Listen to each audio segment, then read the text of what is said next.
I could give you a trillion reasons why you should watch Jim and Frank's Thursday Throwdown. Welcome, Jim. It's Thursday. Yeah, it's time for a throwdown, Frank. You know, one thing about not having guests on and then doing certain throwdowns is we're guaranteed to have a shorter show. Yeah, that's So, true. for our listeners and our viewers, if you don't have a long attention span, I think this is the episode for you. Yeah. I guess we have to start with, well, we haven't said who it is yet. No, but let's go to 1967. Go ahead. Yeah, we're going to start with the Beatles, Sergeant Pepper's Lonely Hearts Club Band versus the Rolling Stones, Their Satanic Majesties Request. Right. And what was that? I know people who swear by that record. I don't know. I have never met anybody. You know, 2000 Man came off that record. Yeah, It, well, it let's jump wasn't a to the hit. Beatles first. You want to get to the meat and potatoes of the episode, huh? I do because it preceded the other. So Okay. I want to go like kind of a linear order here, if All that's right. all right. Let's start with an 11 times platinum record. Number one everywhere. It's a monster. Yeah. Uh, Severely overproduced, but yet it had to be. Um, the brainchild of Paul McCartney wanting to have alter egos and a concept of, hey, let's be somebody else. Let's not be the Beatles. I used to always say Sergeant Pepper's is a great George Martin record. It is an awesome George Martin record. I don't know if I'd say it's overproduced. I think it's produced just right. However, it doesn't sound like a Beatles record whatsoever. There's no crunchy guitar much. There's no, It's a Sergeant Pepper's record. I think that's the yeah, whole thing. the whole The- crux of it. You have horns and you Horns and have strings and yes. pianos and And but what you do have is the Beatles pop sensibilities in the songs. absolutely, Okay. absolutely. And when I say overproduced, I'm talking about a record that was recorded originally on a 4 track and then put onto another 4 track. And the ingenuity behind it was leap years ahead of anything else that was going on in pop music. I remember probably at the time in high school and people talking about 16-track recording Right. and what a big deal that was. Sure. I thought they maxed Right? out. Wow, Yeah. 16 tracks. Like, what would you do with all that? Right. Right. And just reading how George Martin would record onto 3 tracks, bounce it onto one, and then go and just keep going back and Back forth. and forth. Yeah. And back Some then, ingenuity, man. yeah, Necessity is the mother of invention. truly so. Some fantastic, like I say, take away the fact that it doesn't have the Beatles, you say driving guitars and all that. This is a pop record, Yeah, very much a pop record. but it stands out as I think people either love it as a Beatles record or they hate it because it doesn't have what they expect. But that opening tune, Sergeant Pepper's, and the reprise, that's a driving song. Yes. Lovely Rita, hard. It's a Yep. good rocker, Yep. right? And I'm One gonna of the say, better, right? But it's not crunchy. no, but it's a little faster up tempo, and Yes. there's guitars. And clever lyrics. How do you feel about the sitar in rock music? Well, we're gonna get it in spades on both of these records.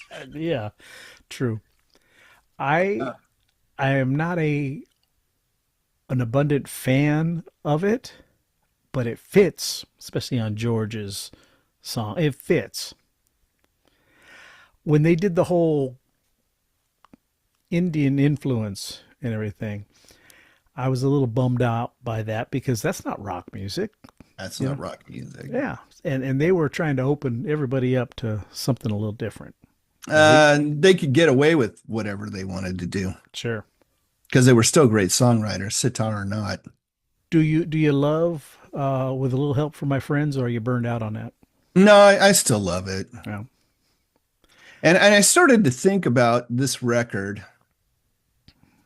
Do I love it because it's really great, or just because I've been beaten over the head with it since Right. 1967? hmm I tried to go through. I remember as a kid, my aunt had the original pressing, Hmm. and I remember sitting in her room with a phonograph and playing it, and then flipping over and playing side two, and then going back and playing side one again. And then finally, she'd say, "You're gonna wear my record out. What are you doing?" Yeah. I could not get enough of Yeah. the sound. Have never heard anything like that. It's such a great record. Right.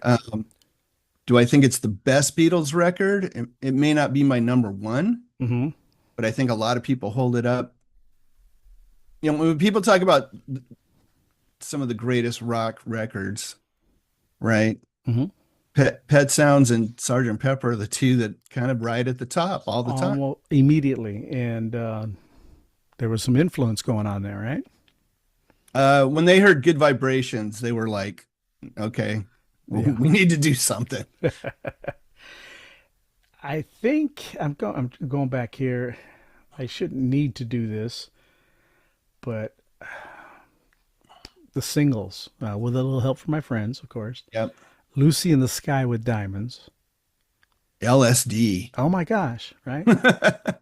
And of course, John later said, and whether it was true or not, that uh, Julian had brought home a painting that he had done at school, and he asked him, "What is that?" And he said, "That's Lucy in the Sky with Diamonds." Maybe. Maybe, yeah. And then A Day in the Life. Talk I like about. I like A Day in the Life. I love A Day in the Life. When I listen to this is a story that is just unfolds in a few minutes. It's musical like nothing else. Right. Oh my goodness. Good morning. You got a rooster crowing. What the heck? Yep. The one song that I now that I'm 62 years old, I'm not such a big fan of When I'm 64. Who would I have thought? still love it. You know, I there was only one song I really had to go back and listen to on this record. hmm And it's the sitar song. Right, And you know me with song titles. right. What is it? Within You, Without You. Within You, Without Yeah, You. not for you. For me, Yeah. I don't think it fits the rest of the record. Is Well, that George Harrison thing? that's George. Yeah. And I will. Not George's best, I don't think. I don't think so either. And this is one of those songs that if he had done it on one of his solo albums or whatever, it probably would have fit better. Probably so. To I would me, agree it with seemed a that. little out of place on this record. Correct. You know, I agree. but again, lovely for the benefit of Mr. Kite. Oh, she's leaving home. She's Leaving Home. What a wonderful song. Yeah, getting better, fixing a hole, and just one I after mean, the other. you're right. There's only one song I can fault on this record. And Right. I mean, and even that I can overlook because the rest of the record is just so Agreed. fantastic. Yeah. No, and I think I've owned this twice on LP, once on CD, got it on the phone. It's one of those when you want to listen to the Beatles and you don't need to have all the rock stuff that they're doing and the see yeah, there's two Beatles. There's that early Beatles and the later Beatles. I Yeah. prefer the later Beatles, but this Sgt. Pepper's right in the middle, and this is the bridge, Yeah. right? This is kind of what kicked it off. Yeah, love it all. So, all right, almost a flawless album. Let's talk about that other one, Let's talk about the Rolling Their Stones. Satanic Majesty's Request. And this was a direct answer to Sergeant Pepper's. You think? Well, according to Keith Richards, Yeah, he hated Sergeant Pepper's. right. Does Keith like anything? It's not too He much he talks well about. he likes Chuck Berry He likes Chuck and he Berry. likes the Rolling Stones. Yeah. Yeah, but he thought they put out a big steaming pile, so Let's do the look, same. we're gonna put out a big steamy pile. I would say they succeeded. Yeah, I Now, disagree with him on his assessment of the Beatles record, right. but You can be a fan of the Rolling Stones. and still hate this record. You can tell me you hate this record, and I will still say you're a fan of the Rolling I Stones. will respect you in the morning. Yeah. Now this album only went gold. Yeah, 500,000 copies. Right. I was a little surprised, but I think this was their sixth album. Sixth record. They've been making records. They know how to do it. Like you said before, we started no producer. They decided to do it themselves. Right, I had to look it up because I was all Who would produce this? who allowed this to happen? It was them. Right. Not only were they doing copious amounts of drugs, they were doing jail time at the same time. Right. Right. Exactly. In Another Land and She's a Rainbow. She's a Rainbow is a good song. She's a Rainbow is a really great Right. song. What else on this record? We've talked about 2000 Man. It's acoustic. It's much weaker when I went back and listened to it. Yes. I started listening to the drums, and the drums do not drive in this. Right. No, and I'm I gonna think say I'm gonna say I prefer Ace Frehley's Ace version. did it better. He Exactly. did it better, right? Yeah. Um, I'll tell you what I do love about 2000 Man is a very clever lyrically, Sure. and that's what I've always loved about that song. Right. No, I agree with you there. I don't see a lot of that other than She's a Rainbow. I don't see a lot of that really keeping my interest. Again, we talked last I like the episode, opening track, the Sing This All Together, Sings All Together. Okay, so I dug that. right? And It's Citadel. it's grown kind of grown on me over time, kind of thing. Okay. I enjoy it now, Right. but it seems.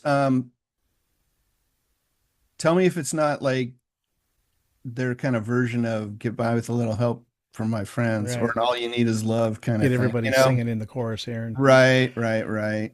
I will say this: we talked the last episode about Styx being a little long in the tooth in their openings and beginnings, and their this whole album is this way. It just lingers like a bad fart until something happens. Sadly, yes. Till it just clears the room. Yeah, yeah, it What has else? hang Okay, time. so go down the whole track list. Okay, sing this all together. Citadel, Yeah, In not, Another not Land. not into it. Right, Not in another land. Iffy. right. 2000 Man, Yeah, love it lyrically. and then sing this all together. See what happens. Yeah, that was terrible. Yes, She's a Rainbow. Great tune. The Lantern. Lantern was so for me. Yeah, I don't. Gomper. Uh, trying to think, was this the one that sounded like a Stone song? It had a little bit to it, but I didn't understand what the heck that was. Yeah, weirdly, I'm trying to think what song it was. They tried to go kind of psychedelic on it, and Keith Richards is playing these straight up country and western Right. licks on the guitar, and I was like, I can hear that country His twang on his Telecaster. influence like dropping in there. 2000 Light Years from Home. Uh, Yeah. And then finally on with the show. I was just glad it was over. Well, exactly. And that song directly sounds like they were definitely trying to cop a Sergeant Pepper's A little vibe. vibe with the way Mick's singing at the very beginning. Kind of sounds like somebody, an announcer or whatever. And It's just not a good record. had a great cover though. Yeah. I don't know if it's quite as good as Sergeant Pepper's. That's a pretty genius cover. That is an outstanding. But that cover. lenticular cover is pretty boss. And their title, Their Satanic Majesty's Request, was a take on the verbiage that's on their English passports. Right. Okay. But it falls short. You know, there's maybe in 1967 it was a gotcha moment because of the title. Largely panned, I think, when it came out as Yeah.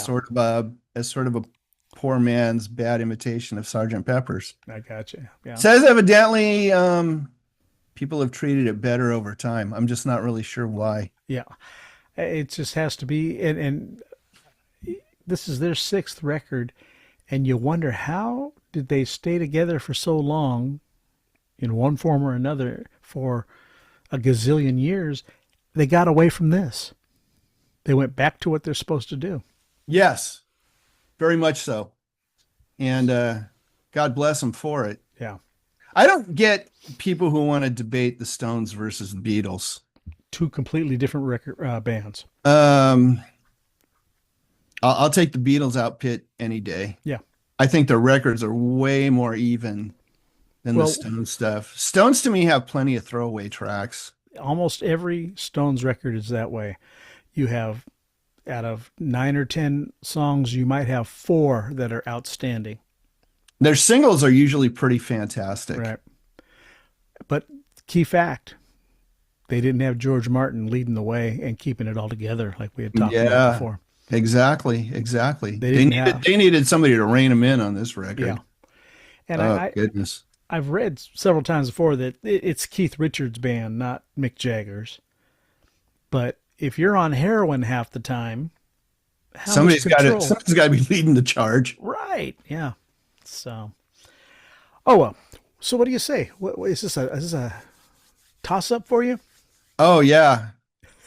It's a toss up, all right. All right. Toss one in the bin. Oh yeah. No, definitely a KO on this. Absolutely. I think we're gonna get a lot of grief on this one. Well, you have a lot of people who just love the Stones no matter what it is they do, and I get that. There's a lot of people who love this record. Yeah. I'm just not one of them. No. Sorry, guys. I'm there with you. So it's all about Sgt. Pepper's Lonely Hearts Club Band. That's our pick. That's our KO. What about you, the listener? You have a favorite between these two? What do you like? Tell us where we're wrong or where we're right. Please. And tell us why you like the Stones or why you like the Beatles. I do like the Stones. I sound like a hater, but I'm not a hater. I like the Stones. Now, this is just one record where it's a swing and a miss. Swing and a miss. Yeah. Still went gold. Yeah. Well, it number 2 on the charts too. I can believe it. So because everybody ran out and bought the new Stones album. Right. What was the first single? In Another Land. Oh. Yeah. It's probably a Stonesy song. It's gotta be. All right, Jim. Till next time. All right. We'll see you next Thursday, man.